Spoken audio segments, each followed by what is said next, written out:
자, 이제 중세기를 볼게요. 중세기는 암흑기라는 별명이 붙을 정도로 고대 그리스보다도 퇴보된 시대였어요. 모든 질병의 원인을 신이 내린 벌이라고 생각을 했고요. 그리스처럼 뭐, 네 가지의 액체설 아니면은 뭐 여러 가지 이유를 찾으려 하지 않았고요. 오직 어떻게요? 뭐 장기설이나 사액체설 이런 게 아니라 그냥 신이 나한테 벌을 내린 거야. 그래서 나는 이렇게 위생적이지 않은 아니면 건강하지 않은 거야 라고 생각을 했다라는 거죠. 그래서 기독교가 죄악과 질병 사이에서 해결사 역할을 했습니다. 그 얘긴즉슨 아팠을 때 아니면 질병에 노출됐을 때 아니면 보건의 위협을 받았을 때 뭔가 개선하기보다는 신에게 요청을 했다는 거죠. 신에게 절대적으로 기댔습니다. 게다가 13세기에는 나병이 유럽에 전체 만연했고요.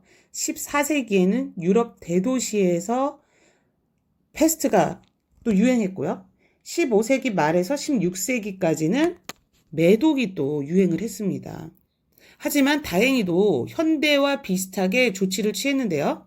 뭐 의복을 소각한다든지 항구를 폐쇄한다든지 환자를 찾아내려고 하고 환자 격리소를 설치한다든지 이런 것들을 조금씩 시작을 하게 됩니다.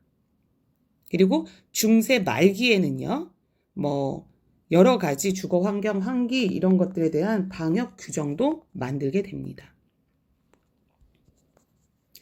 자, 이제 근세로 넘어가 보면요. 근세는 여명기, 요람기라고 해요. 문예 부흥이 있었던 시기거든요. 그래서 또 침체되어 있었지만 그것을 벗어나서 근대 과학이 이제 막 움직이기 시작하고요.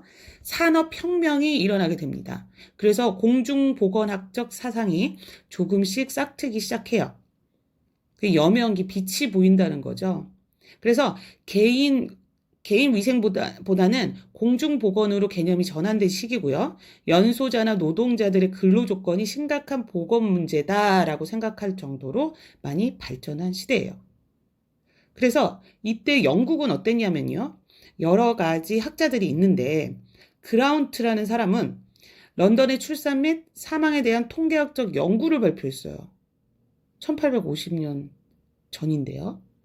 굉장히 진취적이었죠. 그 다음에 보건행정을 과학화시키게 됩니다. 또 제너라는 사람은 아마 전염병 파트, 우리 질병 파트에서도 다루게 될 분인데 이분은 천연두 접종 방법을 발견하게 됩니다. 왜냐하면 천연두 때문에 굉장히 유럽 사람들이 많이 생명을 잃었는데 이 제너라는 사람 때문에 이 분 때문에 천연두 접종법으로 많은 사람들이 건강을 지킬 수 있었죠. 그리고 체드윅이라는 사람도 굉장히 유명한 사람인데요. 1848년에 세계에서 최초로 공중보건법이 제정되도록 했습니다. 여러 가지 공중보건 활동의 중요성도 얘기했고요. 또 조직 체계 마련을 해야 된다라고 제안도 하고요. 그리고 이런 것들이 현대의 공중보건 그리고 보건행정의 원칙이 되게 됩니다. 자, 넘어가서 이탈리아를 보면요. 라마찌니라는 의사가요. 학자면서 의사입니다. 이분이 어떤 걸 했냐면 직업병에 대한 업적은 산업위생 분야에서 선구적인 역할을 하게 되는데 책을 좀 여러 가지 쓰셨죠. 네. 그 다음에 독일의 요한 프랑크라는 분은 공중보건학에 대한 최초의 저서를 쓰고 공중보건학의 체계화를 정립시키게 됩니다. 점점 더 공중보건학이 기틀을 마련하고 발달하고 발전하게 되는 과정입니다. 자, 황립기예요. 황립기. 근대입니다. 현대는 아니고요. 1900년대까지 어떻게 됐냐면요. 예방의학적 개념이 없었어요. 그전에는. 예방이 아니고 질병에 걸리고 나서 그리고 나서 뭐 진찰을 한달지 아니면 치료를 한달지 이런 방법들이었다면 이 황립기에 들어가면서부터는 세균학도 발전을 하고 면역학도 발전을 하게 되면서 예방의학적 개념이 확립되게 됩니다. 또 영국에서는요. 아까 나왔던 그 체드윅이라는 분이죠. 여러 가지 공중보건의 성장을 촉진시켰고요. 그리고 정부에 여러 가지 제안을 하게 됩니다. 그래서 이분 때문에 나중에 영국에서 여러 가지 일들이 있어요. 존 스노라는 분은 콜레라에 대한 역학조사 보고서를 통해서 장기설을 뒤집고 전염병이다. 전염병 감염설을 입증을 하게 됩니다. 조셉 리스터는 페놀에 의한 무균 수술법, 석탄산 살균법, 기구기계, 의복의 고온멸균법 이런 것들을 개발하게 돼요. 그리고 윌리엄 라스보는 영국 리버풀에서 최초로 방문 간호 사업을 시작을 합니다. 그래서 영국 전역으로 확대시켰어요. 자, 독일로 넘어가면요. 지금 유럽 쪽에서 발달한 서양의 그 보건에 대한 내용입니다. 고대 보건에 대한 내용. 독일은요. 코우가 파상풍균, 결핵균, 콜레라균을 발견하게 돼요. 이 균은 파상풍균이구나. 이 균은 결핵균이구나. 그래서 그 다음에는 어떻게 되냐면 점점 백신들이 만들어지게 되죠. 파스테르는 닭콜레라균, 판저균 이걸 발견했고 광견병 백신 만들었고요. 돈 단독 백신을 개발하게 됩니다.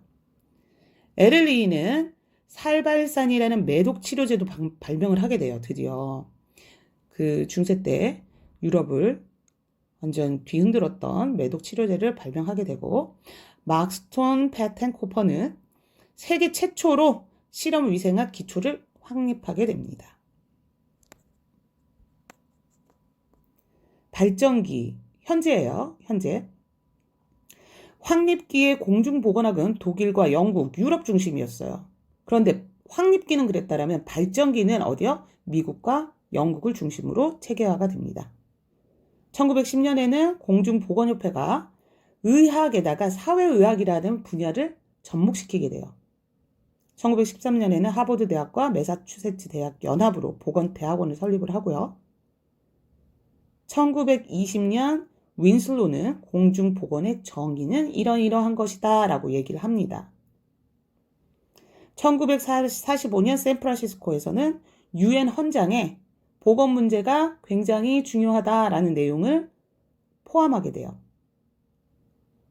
그리고 1946년 2월에는 세계보건기구 WHO 헌장의 초원이 드디어 만들어지게 됩니다. 그리고 바로 48년에 발족이 되죠.